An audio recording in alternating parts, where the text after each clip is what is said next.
you cannot discount it is a 0% probability event that we will have a monetary system reset and Bitcoin will be chosen as one of the assets to back credit creation. All right, everyone, welcome back to another episode of On the Margin. Today I'm joined by Alfonso Peccatiello. How are you doing, my friend? Hey, Michael. All good, and nice to be here. Thanks for inviting nice to me. you as well. What everyone doesn't know is that's the second time we've had with that introduction, so I've actually had two bites at the apple at pronouncing Alfonso's name. So I think it's better this time. But Alfonso, we got a ton of ground that I want to cover here, and this newsletter that you write, this macro-themed newsletter, is so great. I've got a list of questions, as long as this table. So let's just get right into it. But before we kind of dive in, can you just give us like a quick background on kind of you and what you're up to? Yeah, sure. So I write down this newsletter, which is called the Macro Compass. Mm-hmm. It's a free macro newsletter where you'll find about anything from gold to equities or bonds, or what I think money printing means and what it is and what it's not. In my professional life, I work at a bank, but just to state it out very clearly, I will not represent my employer in this conversation. All the opinions you will hear are just my own. And I'm done with the boring disclaimer. All right, perfect. Let's get right into it. All right, so I love the way, in this last newsletter that you wrote about gold, you had a really great distinction in between these two types of growth, one of which is sort of structural growth, and the other you describe as cyclical credit-driven growth. And I want to kind of get your opinion on what are the differences here. So let's start with kind of structural growth. What are the different components of structural growth, and why are we having so much trouble finding that today? Yeah, sure. So it's actually, I came out to this distinction a few years ago because in my head, I always try to separate what is a structural trend and what is a cyclical trend, mm-hmm. right? And so when I was looking at structural growth, I basically decided to go back and focus on what are the items that make our economy grow. Mm-hmm. I mean, imagine it is a pie, Michael, and what you want to do is to make your this pie bigger and bigger over time, mm-hmm. right? And in order to do that, you basically have a couple of ways, not many, I have to say. And the first way is to have a labor supply that expands. So you have more people contributing to the economy in an active way. And the second way you have is to make these people more productive. So it's actually labor supply and total factor productivity. It's relatively simple at the end of the day. So then you can dive a little bit into it. You will have labor productivity, you will have capital productivity, and you will have the labor supply, right? So those are the three main elements. And then if you look at structural trends, you'll have to be able to extrapolate where this labor supply is going, where these productivity trends are going, etc., etc. And with that, you will basically take away all the noise. And for noise, I mean all the cycles. I imagine these being a very shallow trend line up, hopefully for humanity up, so where the labor supply expands and it remains productive. And then around this trend up, you will have some cycles. Yeah. That's basically how I think of it, right? So the structural trends are driven by labor supply and total factor productivity, and there are some cycles around. We can talk about that too. Yeah, absolutely. I was actually going to bring this up later, but since you gave me that little graph in the air there, your description of growth and what an economy is, how an economy works, kind of remind me of Ray Dalio's framework, right? So his three components are, there's productivity, productive growth, which you just described, there's the short-term debt cycle, and then there's the long-term debt cycle, right? So I don't know how much you know about his framework, but how much does your idea of growth and what an economy is trying to be kind of line up with what he says? I think what Ray says there, Dalio, is pretty much spot on. Mm-hmm. The short-term debt cycle and long-term debt cycle are a bit, two different phases of the same medal, which is credit expansion. Right. Credit expansion is the way that humanity has actually always used, even when credit expansion was backed by a hard asset. It can be gold, it can be silver, it can be, generally precious metal. But even, when this was the case and when this is not the case anymore, so after 1971, in our case, credit expansion has always been the way in which humanity tried to overlay cyclical growth on top of structural growth. Mm-hmm. So you can also think of this like this. I mean, if we only use the resources that we have today in our economy, we will grow at least at potential or, according to a structural trend. If we want to grow more, then one of the ways to do that is by generating credit. So by basically expanding credit, and credit creation is an extremely powerful tool because it literally creates resources for the private sector out of thin air. That's how our monetary system works. When a bank extends a loan, it basically increases the asset side and the liability side of the banking balance sheet. If there is one aggregate banking balance sheet, it will expand on the asset side and on the liability side, and the private sector net worth will actually increase because these loans are effectively new resources for the private sector to try to work with, right? And the same when governments actually print deficits. When they print deficit, the government is doing nothing else than effectively spending into the economy more than it ever intends to tax back. And when they do that, they effectively inject resource into the private sector. So these two ways are the easiest to explain. At least there is shadow banking too. But yeah, if you look at bank lending and government net spending, those are the way to expand credit. And every time we do expand credit, we have what I call a short-term sugar rush. You have a cyclical impulse. Right. And yeah, it's pretty common. And together with that, you always have a cliff as well, because you will have, or normally we tend to decelerate this credit creation at some point too. Right, exactly. And I guess I'll move into another one of Dollar's framework here to get your thoughts, because there's this idea of, my interpretation of what's going on today, and you actually said this in your last newsletter as well, is the basic problem here is that we are lacking structural growth, and there is zero political, social, whatever you want to call it, will to just accept zero growth. So what ends up happening is central banks come in previous empires and stuff like that, there was debasement of the coinage, whatever it is, however you want to phrase it, whatever the institution is, you are altering the denominator. And it is a palliative effect of producing the illusion of nominal growth, right? So people kind of point at these angry, what are these central banks doing? Don't they understand? I kind of think they're trying to hold it all together, right? And my interpretation of what's going on is that the first, in order to get to that real structural growth again, they want lending. They want real, genuine credit creation, right? So they're kind of pushing all the way down on that monetary lever, which is easing of interest rates. And it doesn't feel like that's working, right? So the next kind of avenue is fiscal policy, and then potentially something that looks like MMT, right? So is what I just kind of laid out, is that your interpretation or framework, or do you have another way of thinking about it? So as humans, we want all, and we want it now. Right. We can't accept to, live on our potential growth, or, take the example of Japan or Germany. If you look at structural growth in this economy, so you literally look at the labor supply development, it is shrinking year on year.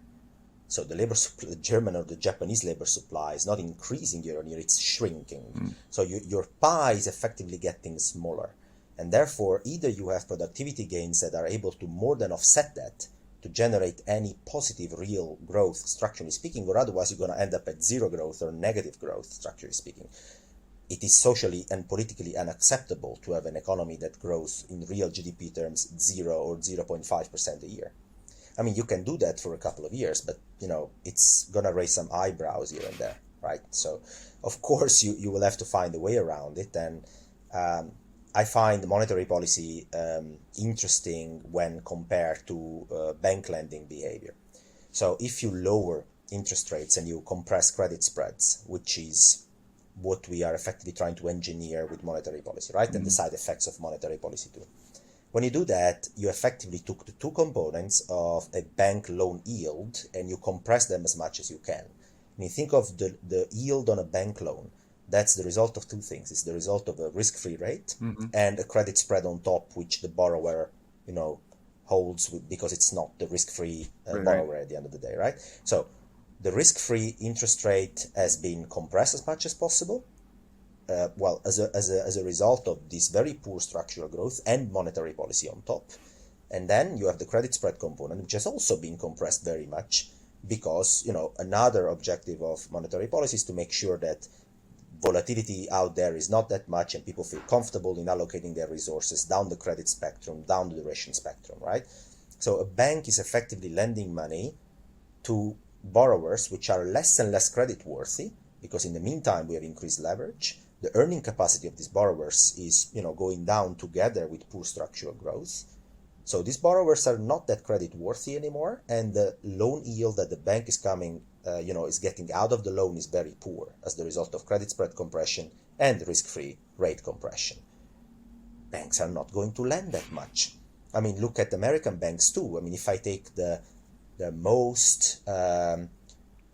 potentially the strongest growing developed market economy, the United States of America, and you look at the loan book year-on-year growth of JP Morgan, Bank of America, it's public data, you can look into it. It's flat like a pancake. They're not going anywhere. And we're talking America. Now look at Japanese banks. During quantitative easing and the first iterations of quantitative easing, I put a chart on my macro compass that shows the monetary base growth. So that's basically the amount of reserves that are printed by Bank of Japan and exchanged for JGBs. That has grown substantially. Of course, it reduces interest rates as well. And it also compresses credit spreads via second round effects. And look at bank loans in the same period between 2000 or 1999 and 2006. Bank loans dropped by 25% on aggregate. Dropped by 25% on aggregate. So, the incentive scheme there for commercial banks to lend is smaller and smaller. Also because regulation has not gotten any easier on them. You just don't lend out. You don't expand credit. And therefore, that channel is not working much. And at some point, you will have the other credit creator that goes into the game, which is the government. And the government will say, well, so the private sector is actually not that willing to borrow anymore. Mm-hmm. Private debt to GDP is 180% in Europe and 165% in America. And private debt, Michael, in order to repay private debt, you cannot print your way out of it. You need cash flows. If you're a household with a mortgage or you are a corporate with a loan, you need cash flows to repay. So if the private sector is already over-leveraged and doesn't see investment opportunities, it's not going to borrow. Banks are not going to lend either because of what we just said. And so the government said, you know what, I need to step in. And that's actually what's going on. So you just kind of answered. Remember, I told you there was a question. I heard you say something and I didn't understand it. And you were talking about the Japanese private sector and how they were effectively trying to deleverage themselves. So that's a fact. I mean, you draw kind of this important distinction in between private sector and public sector debt. So am I understanding correctly that actually it almost looks like the public sector debt or government debt is almost being so irresponsible that private corporations saying, well, hey, actually, we kind of want to deleverage, pay some of this debt down. And that's actually a big impediment to these companies growing. Is that a fair way of looking at it? So pretty much. I would say that people are always focusing a lot on government debt and not paying enough attention on private debt. And Japan is a poster child for this. So the Japanese government has spent about 5 to 6% of GDP, deficit-wise, net deficit-wise, for a while, for a long while. Some years it was 3%, some years it was 6%, but it has been on a constant deficit, trajectory. That's the government side. Now you look at the private sector, and the private sector has been deleveraging on the other side. So that tells you something. That means that the private sector is not interested in taking additional credit. Because again, as a private sector, you need proper cash flows in order to service your debt. You are a household balance sheet is very different from a government balance sheet. Household balance sheet can't just, produce new equity, new capital out of thin air. It actually needs earnings, cash flows to function and to service its debt. So when the private sector is telling you we are impaired, we see very low growth, very low earnings, our wage growth is pretty stagnant, it matches inflation and that's it. We recognize that the investment opportunities out there are really not that much. We'd rather save and or destroy existing credit. Then the public sector printing deficits, can in that case at best offset the private sector deleveraging. And deleveraging is basically a way to destroy existing credit. You pay back your loan and you have the exact reverse exercise. When a bank extends loan, it increases assets and liabilities and it produces net worth for the private sector. When the private sector feels it's too much leverage, it actually does the opposite. So it destroys both assets and liabilities. And it just comes back to a more balanced situation where they have less leverage. And then the government tries to go in and says, no, guys, here is a deficit. Private sector, here is a deficit. Here you go, more resources. The private sector is like, sorry, but I don't need more. Yeah. Do you also connect, a lot of people have made that connection also just with lowering interest rates or essentially lowering the hurdle rate for investment as well. And that tends to lead, do do you agree that that also tends to lead to like stock buybacks as well? And there's a different type of risk taking, right? There's kind of productive risk taking, which is what the government clearly hopes the private sector is going to do, versus some form of like financial engineering, right? Do you kind of draw the connection between the low interest rates and like stock buybacks and that type of thing? In general, I mean, I heard people say that lower interest rates are irrelevant for asset valuations and monetary policy is irrelevant for that. I strongly disagree with that. Monetary policy, especially when it's about quantitative easing, and let's talk about quantitative easing first and then interest rates. Those are two different monetary policy instruments. So quantitative easing basically expands the balance sheet of a central bank by creating reserves on the liability side of a central bank out of thin air, and then taking these reserves and exchanging bonds for reserves. So it takes away bonds from the private sector. It injects reserves into the banking system. That's what QE is done in terms of mechanics, let's say.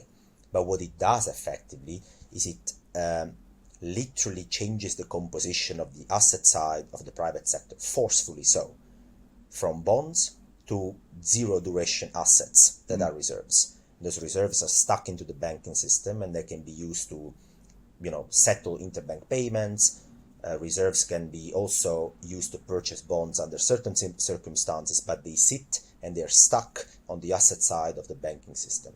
But the banking system or any other private sector owner has been literally taken away bonds. So if before they were owning bonds for regulatory reasons, take a pension fund, take an insurance company, they have to own bonds for regulatory reasons, or they were owning bonds to hedge some risks. Some of these companies own bonds, take a pension fund, because they have very long liabilities in terms of duration, right? They need to pay pension premiums in 40 years, 50 years, 60 years from now to people, right?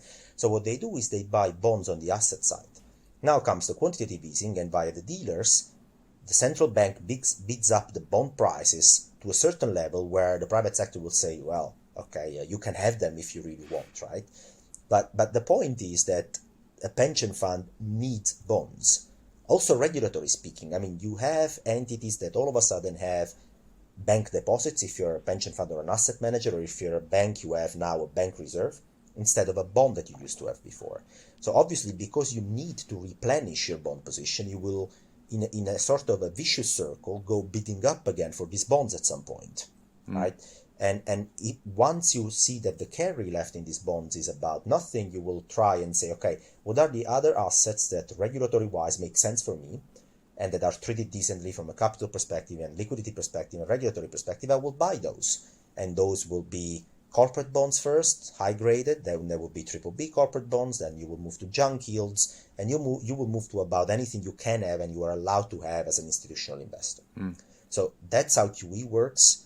And, it takes some time, but in the end, it forces everybody to be in the same trade, to go down the credit spectrum. And, when you have, today I was checking, 10-year BBB corporate bond yields in America, net of inflation today. So the real interest rate on a 10-year BBB corporate bond minus the 10-year inflation break-even, that's 0%. So a 10-year BBB corporate bond is yielding about 2.3% as we speak, just an average benchmark BBB corporate bond in America. And the 10-year inflation break-even is about 2.3% too. So if the inflation break-even is correct, and you want to make that assumption, and CPI will print about 2% for the next 10 years, by taking credit risk for 10-year in a BBB corporate, you will earn 0% real interest rate. Is that capital misallocation? You might argue so. Or does it push people in the same boat to take the same trade on because they don't have any other alternative? Yes, you might argue so. Yeah. It's funny. I'm not sure there's any program that is more widely misunderstood than quantitative easing. I've heard you talk about this in past interviews, and I would offer an explanation. The Federal Reserve, which I think you would argue as well, there's this idea that they're omnipotent, right? Don't fight the Fed. They have control. They print all this money. In a lot of ways, that's a very false narrative, right? What they're printing is reserves. That is not empty. That's not real money.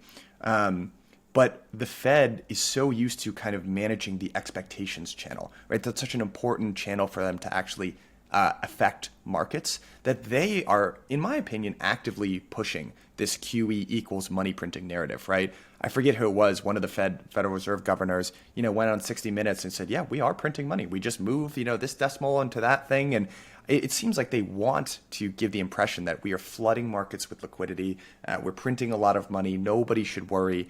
And I wonder if that's why it's so misunderstood, because for me, it almost looks like a liquidity negative move, because you're actually swapping treasuries out, which are an important form of collateral in general. So in a lot of ways, it almost looks like it's not designed to do what the Fed is explicitly saying that it is doing. So I think you're right, and you touch on a great point by saying that if you look into the moneyness of the different forms of money that we have, treasuries might be more money, if you wish, than reserves. You might argue so. I mean, reserves are money only, literally only for the banking system. That's it. It's a token that can be exchanged from bank A to bank B. And the total amount of reserves, bank can't influence that. Only the Federal Reserve can. Yeah. So, I mean, it's literally money that can be used only within banks. Treasury is a form of money that, again, cannot be directly spent into the real economy, and it's not that simple. But Treasury itself is more money than bank reserves, to the point that you have to imagine and think big picture. Most of the large institutional investors do not have access to the Federal Reserve. They cannot park money risk-free at the Federal Reserve overnight. They cannot do that. They don't have an account at the Fed. If they don't have an account at the Fed, they will be looking for a place where to park their overnight liquidity, right? And the obvious alternative is to park it into commercial banks. But your deposit at a commercial bank is only guaranteed up to, I think, $250,000. That's more or less what it is. So any amount exceeding that takes overnight credit risk on the banking system, or at least on the single bank where you're choosing to place your money on, right?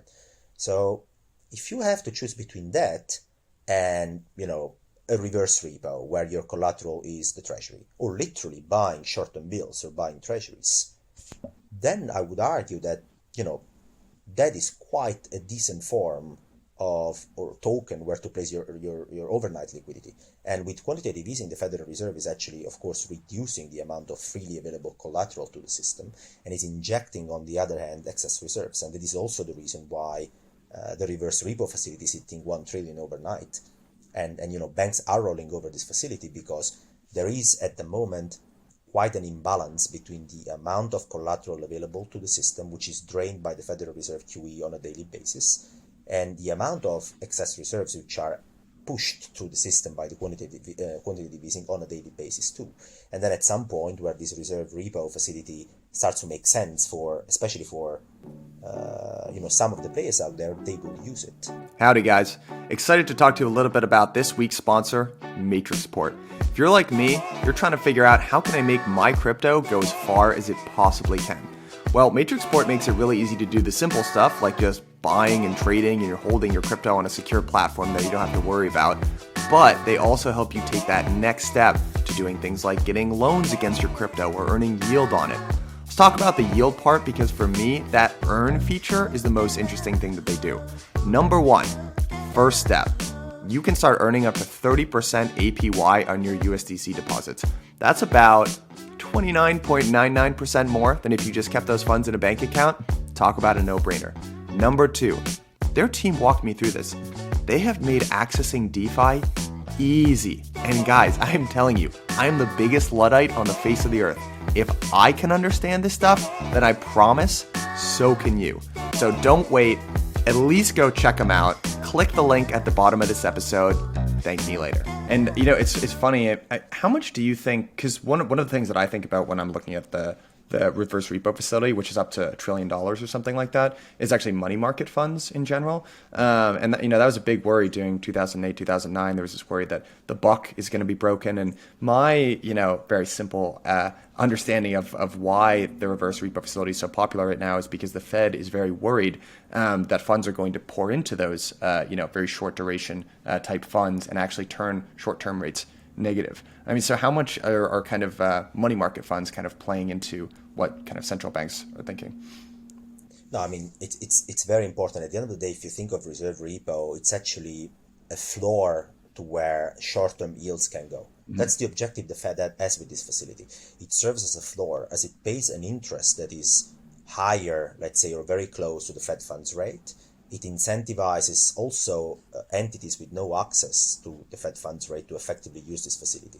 If this facility would be unavailable, then you would have money market funds that would be chasing for a way to, take these bank deposits they have and overnight turn them into something that is of higher collateral, higher quality. I mean, if I'm a money market fund or I'm whatever institutional player that has no access to the Federal Reserve, as we discussed before, Michael, I have to park my overnight liquidity somewhere. Right. My obvious choice is a commercial bank, but above 250K, I am basically an unsecured depositor at a commercial bank for that amount. So I'm taking literally overnight credit risk. So I might want to look for something else, right? And my obvious choice at that point would be short-term bills. But if everybody's going there, then do you see where short-term bills are going? Probably to yield pretty negative. The Federal Reserve will then be challenged on their monetary policy, because monetary policy starts at the very short end, starts in the plumbing, in the repo at the very short end, and you need to have control of that. And that is the only reason why this reserve repo facility actually exists, in my opinion. Yeah. So zooming out for 1 second, you talked about Japan before. There are kind of two schools of thought around this, right? Which is, one is that Japan is very different from the United States, right? We're a much larger economy. We have the reserve currency. It's not appropriate to look at Japan and say, hey, we're going to follow in their footsteps, right? Even though we're enacting similar monetary policy. On the other hand, it does feel in many ways like Japan is just 15 years or something ahead down the line. And a lot of what we are starting to see crop up in our economy, Japan is just much further along. How appropriate is it, do you think, to look at the example of what Japan has done and apply that to the United States? It's a great question, because there are similarities and much, dissimilarities, if this is an English word, differences. So the similarities. If I plot on a chart 10-year real interest rates, so this is nominal interest rates minus expected inflation for the next 10 years, of Japan, Europe, and the US, which I have done. I think it's published on Twitter somewhere on my account. You will see that 10-year real interest rates in Japan have been dropping the whole time. 10-year European interest rates have been dropping the whole time and mimicking Japan one-on-one with an 8-year lag. 10-year interest rates, real interest rates in the US have dropped exactly the same, mimicking exactly Japan with a 15-year lag. Okay, so why does that happen? It happens because we are all doing the same. We are overlaying credit in order to make sure we grow more short-term than what our structural growth will be. When we do that, we also need to push real interest rates as low as possible, especially because if the private sector is over-leveraged, they need, to refinance this debt at affordable rates compared to their earnings. And if you reduce real interest rates, then it will be relatively simple to refinance these earnings, these liabilities for the private sector. So Japan does the same, Europe does the same, US does the same. So that trend is pretty much the same. The trend about demographics and productivity is similar, although, Japan is quite a harsh case. Europe, in terms of labor supply, resembles Japan very closely. The US a bit less so, but if you look at labor supply growth in the US, year on year, that you will have in this decade or in future decades, and that you had in the 70s or in the 80s, is nowhere comparable.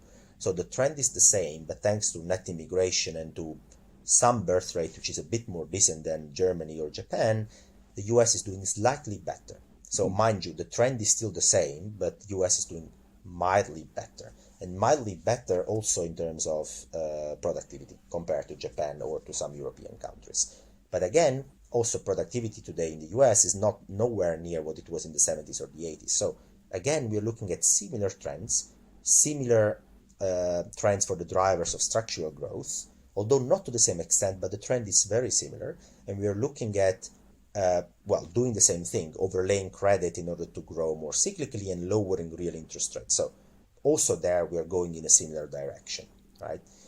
You might want to argue the private sector in the US is more healthy than the private sector in Japan, and I might want to agree about that, but there are some similarities from that perspective. Where do we really differ? Well, we started talking about the private sector. The reserve currency, as we discussed, is a pretty relevant one. I mean, the United States is in a fantastic position because how the system is built today, there are trillions and trillions of liabilities that are denominated in dollars, and that are issued by entities that have no US jurisdiction. No direct access to these dollars, especially when they need them the most. The access they get to the dollars is via trade flows, is via, mostly trade flows, I would say, but if you're a corporate, via earnings you might have in America, you get access via GDP growth, basically organic GDP growth and trade flows to these dollars. When this stops, you have a problem. And the only suppliers of these US dollars is literally, or can be literally, America.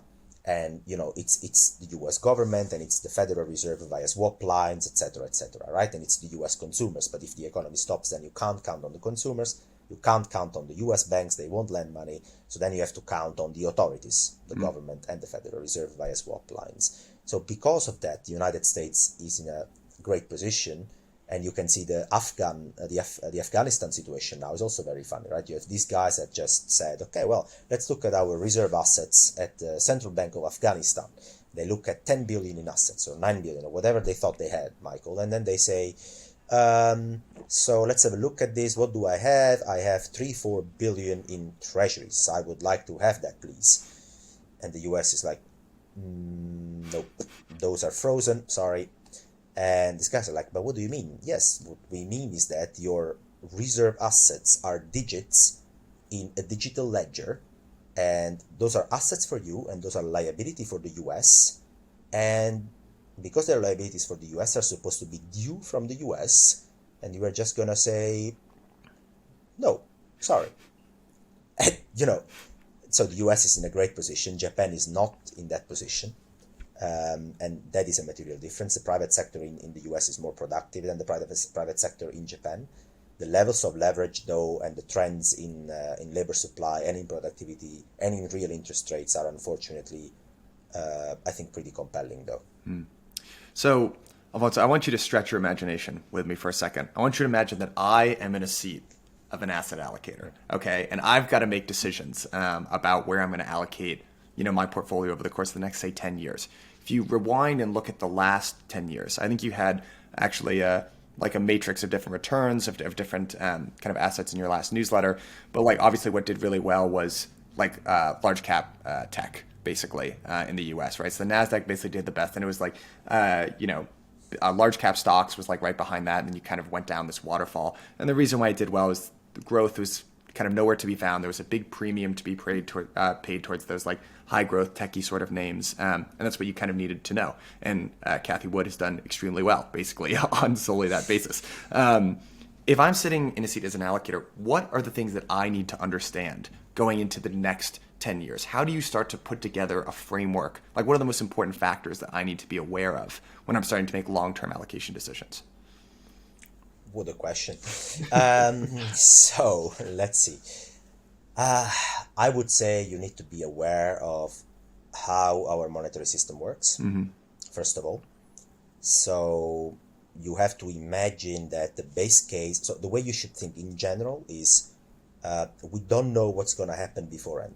We might only make a probabilistic assessment of future scenarios, and then we have to attach a certain probability to each of those, right? And the base, in order to understand that, you need to think, okay, first of all, the monetary system works in a way that we expand credit. We will keep on doing that because it's just what we do the whole time. And in order to expand credit and to basically sustain this leverage, we need either earnings, strong earnings, structural earnings, or otherwise we need lower real interest rates, because otherwise, it just doesn't square, especially for the private sector. Okay, cool. So this is the base, right? You start from there, and you're like, okay, in this environment, what do I really think? What is my base case? Is my base case that earnings generation capacity and GDP growth will reflourish? Or is it the case that we're going to remain in relatively poor structural trends, and therefore we need the lever of lower real interest rates, and we will have these structural trends effectively continue untouched, right? This is the main question you need to answer, I would say. Once you answer that question, then you can start thinking about how you allocate your resources.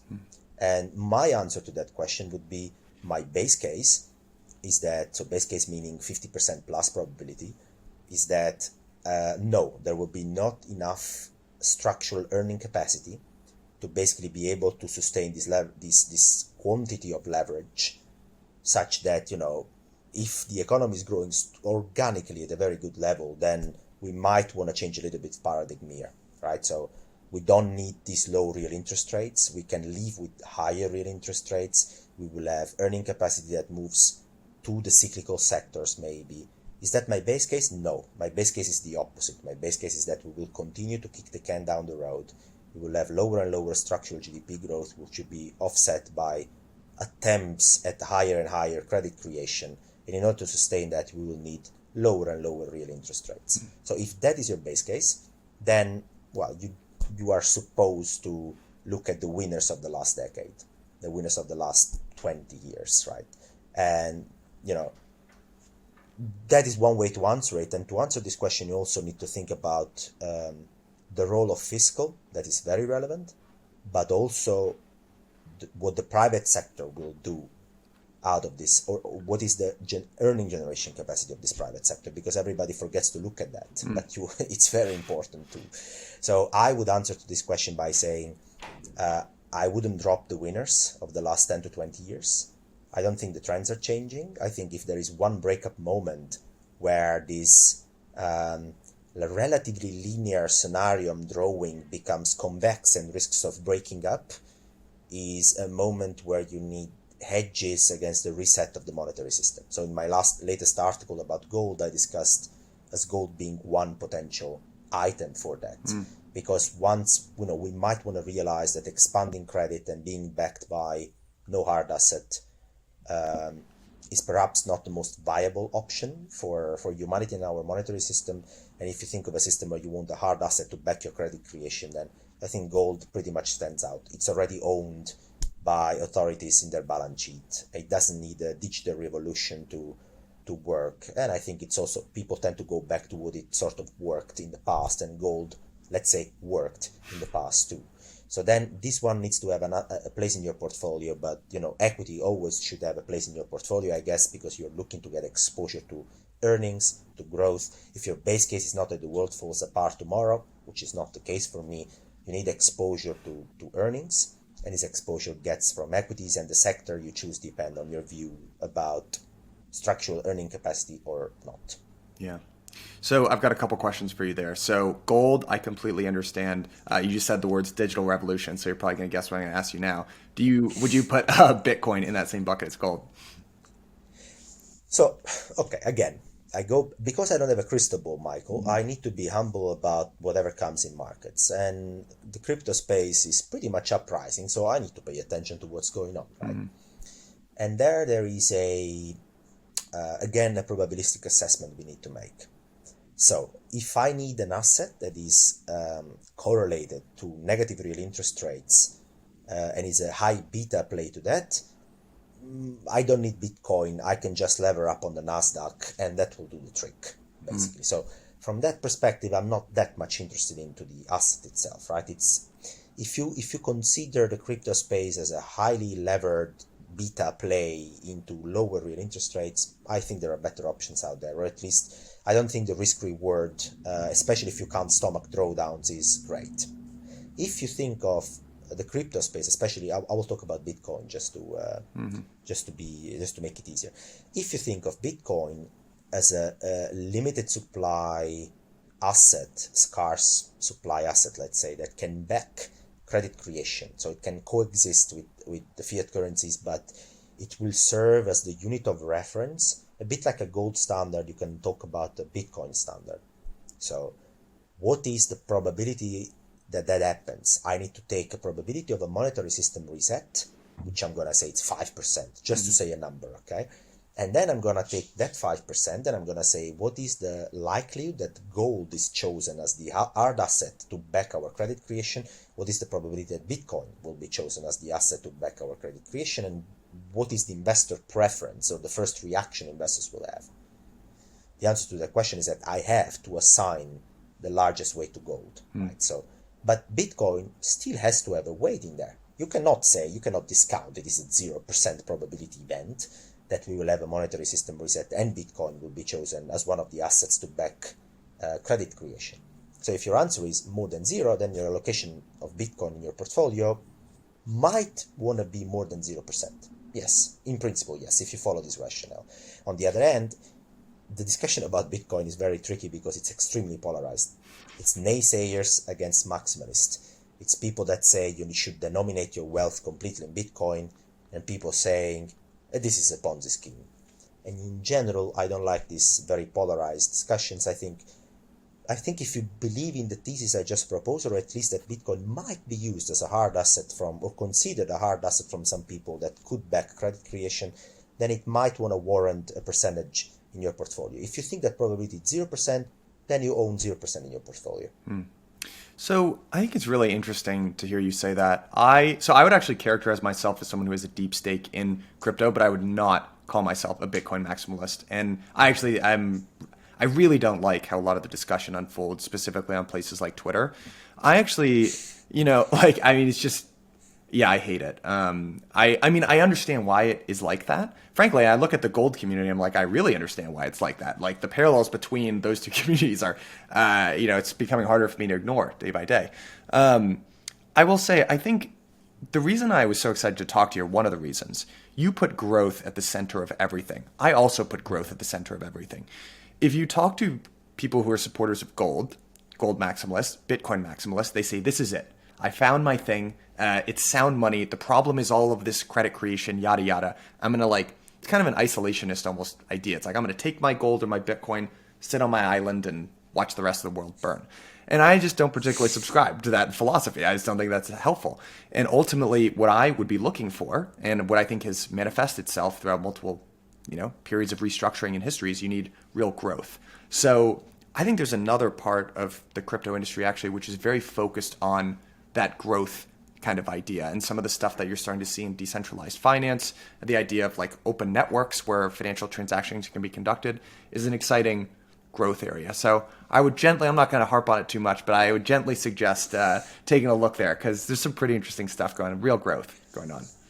Well, the only thing I want to say to that, Michael, is that I ignore in the Socrates sense of things, and I know that I am ignorant about this. I mean, I am very new to the asset class, and you need to study a lot. And it's very easy to sit on a chair and say, wow, this is a Ponzi scheme.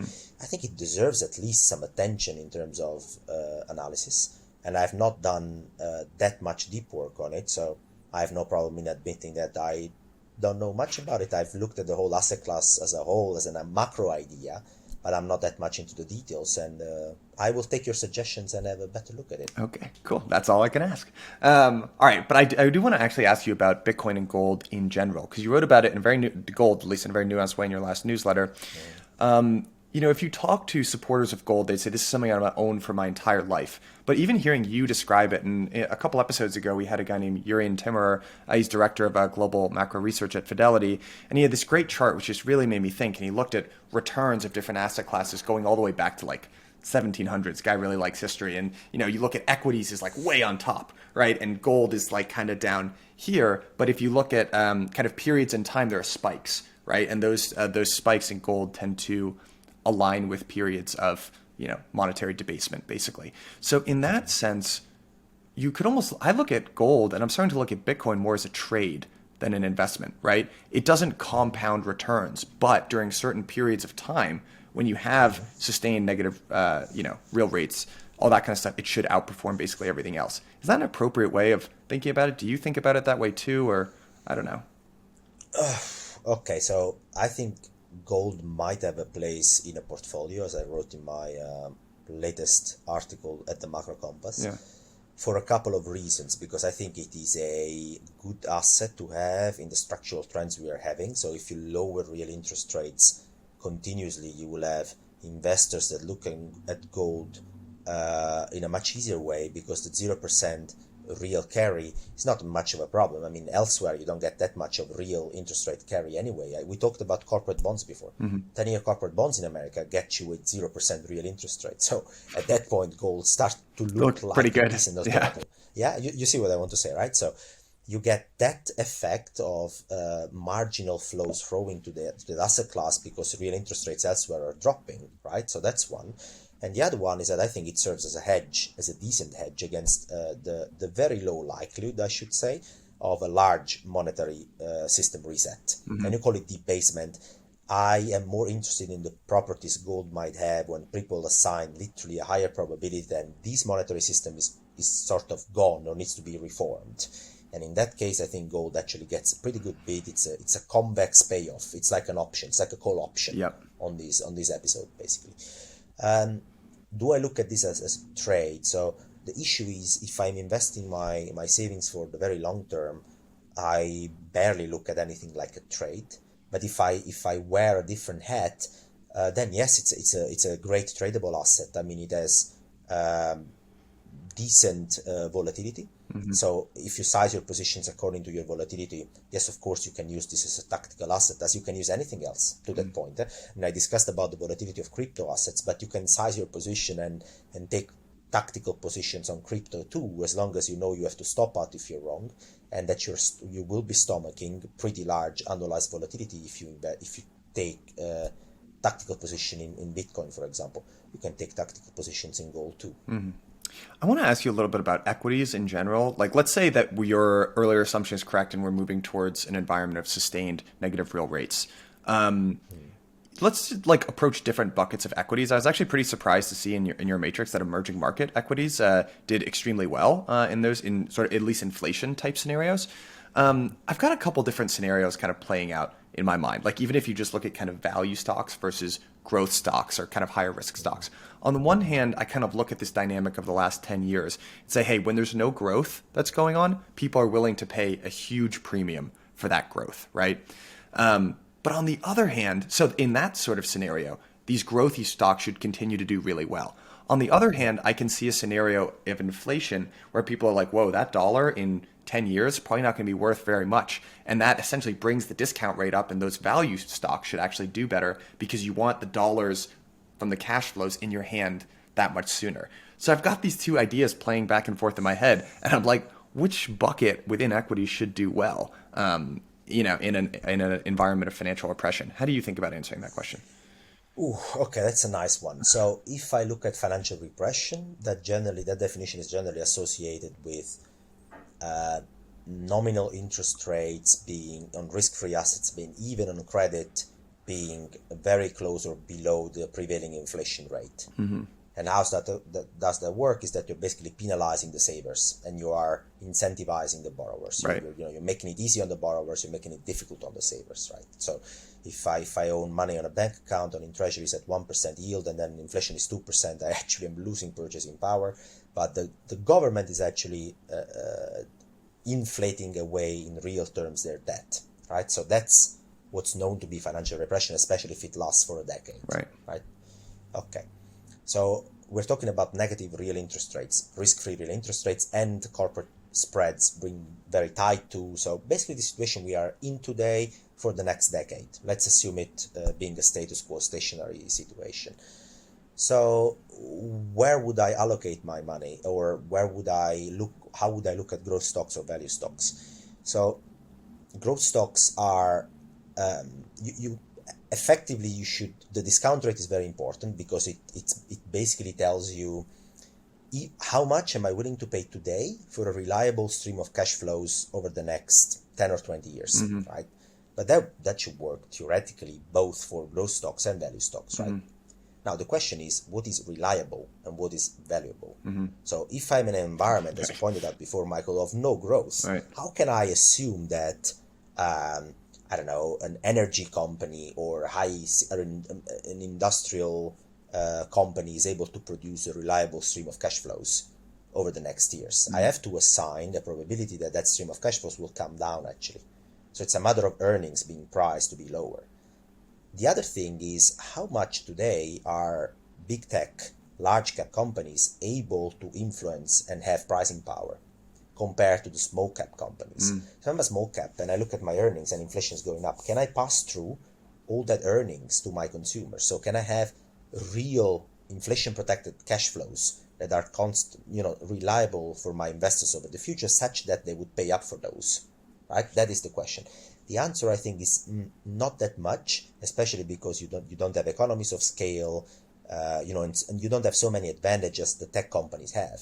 You might want to argue, have a better pricing power than the small cap companies, and in an environment of low growth, even if inflation picks up, they have still reliable earnings going forward, right? So you have a lower discount rate that for them works very well because they're basically long duration proxy for cash flows. That's what they are, right? And then they have some pricing power, so they can pass on some inflation to the consumers, maybe better. We're talking relative basis, right? I'm not necessarily saying that in a high inflation environment, Nasdaq has to trade at 30,000.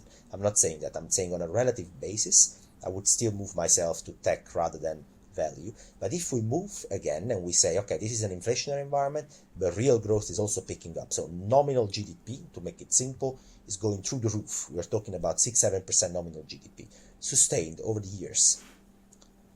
Well, in that environment, you might want to have emerging market equities and value stocks actually outperforming tech because, as we said before, the earnings themselves can be priced to be, with a higher probability, reliable and very strong in cyclicals over the years, and therefore people would be happy to buy those. So it's all about pricing power, how reliable are your earnings, and basically how much growth are you going to have together with inflation. All right, here's you've already been really generous with your time, and here's the last question that I want to end with. So you said just now, and you said in your note as well, you see a very low probability of a monetary reset or something happening here.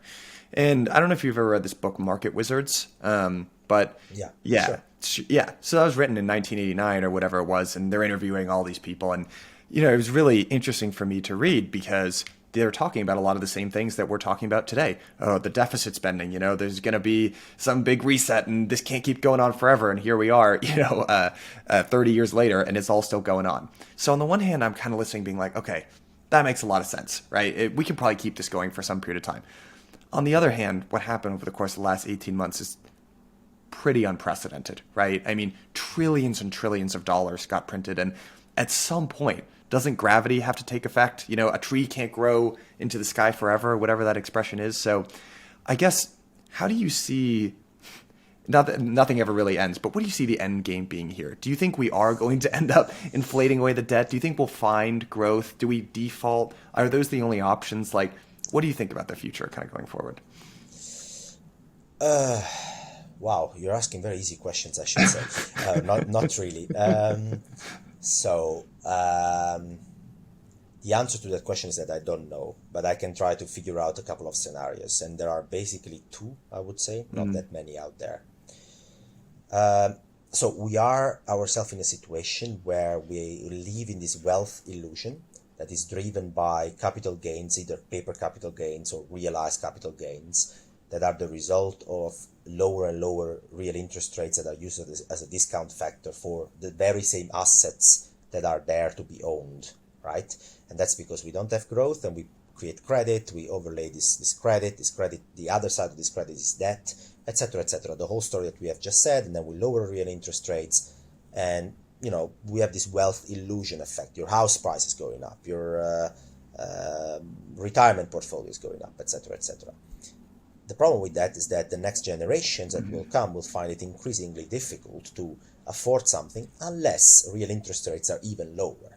So you take an example, house prices, and you say, oh, house prices are going up. And then you effectively, if you think of house prices as a stream, as an annuity. So if you imagine your house being financed, Michael, with 100% LTV mortgage, so fully financed by a mortgage, and then you think this is an annuity mortgage, right? And then you discount effectively your cash flows and you say, I'm going to pay for a million house at 5%, I'm going to pay, I don't know, 5,000 a month, right?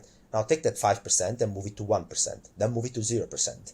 And then you would say that at some point, this becomes less and less that you need to pay on a monthly basis. And you feel that you can afford $1 million house. Okay, so that's the feeling here. And the guy who bought it before basically got rich, wealth illusion effect again, because real interest rates have been lower. He literally got rich, but the problem is that the next guy who will come in will need the real interest rates to be lower and lower for this to go ahead. Okay, so we are in this situation, right? There are two ways to get out of it. Either we go for upfront wealth destruction and we say, so Alfonso has bought a place, he's up 50% on it, tomorrow he's down 70% on it, which means we literally allow for the next crisis to go through the full course, to reduce the leverage out there, to destroy asset prices, and we have basically, you go from the ground up. It's major unemployment rate, and etc., etc., etc. But you clean up all the excess and imbalances you have, such that the next generation has a better opportunity. It doesn't mean necessarily they will deal better with this than the former generation did, but they have at least an opportunity to do so. Which elected official is credibly going to go for this? Nobody, because he's never going to be re-elected by the current generation. He's going to be extremely upset about what just happened, right? So it just doesn't make sense. It's too much of a burden. The other way is to kick the can down the road. And kicking the can down the road, we're great at it. I mean, come on, this generation maybe, well, the wealth illusion effect would be a little bit less than the former generation, but who cares? They will still feel richer. So if mortgage rates today are 2%, or 10 years from now they can be 1% or 0.5%, so their house might be worth 25% more.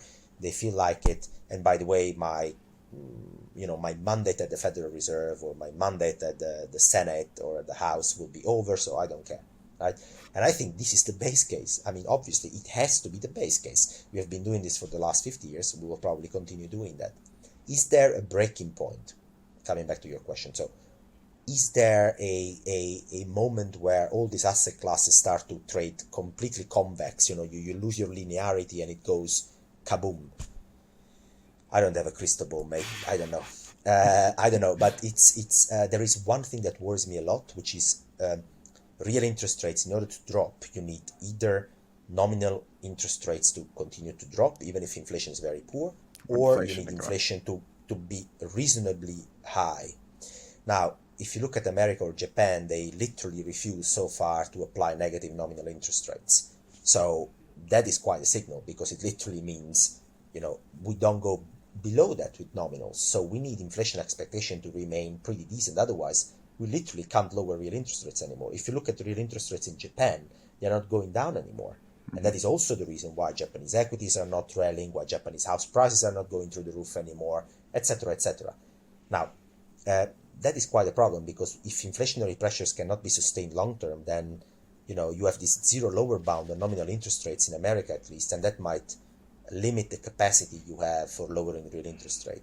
Central bank digital currency might be one way around it or not, I don't know yet, but it's something to watch, because for this trend to continue, real interest rates need to slowly drop every year, and we are already at negative 1% in America for the next 10 years, so I'm not sure how much juice we can get out of this. Does it mean it has to collapse tomorrow? I'm not one of these guys that will say that a crisis is coming. I will repeat it every week until I'm right over the next 50 years. I don't care about that. It's not that person I am. So I don't know. Yeah. I'm asking you the tough ones here. I don't, it's hard to know. All right, Alfonso, this has been really great. If people want to find out more about you, subscribe to your newsletter, what's the best way to do that?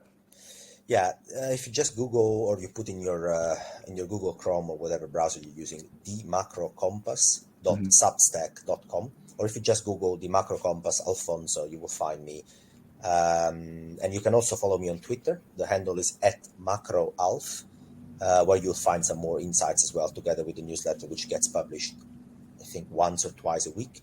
It's free, no ads, so you can just read it if you like. Awesome. All right, Alfonso. Well, this has been really interesting. Guys, you should all subscribe to the newsletter, and thanks. We'll have to do this again soon. Hey, thanks, Michael. All right. Talk to you soon.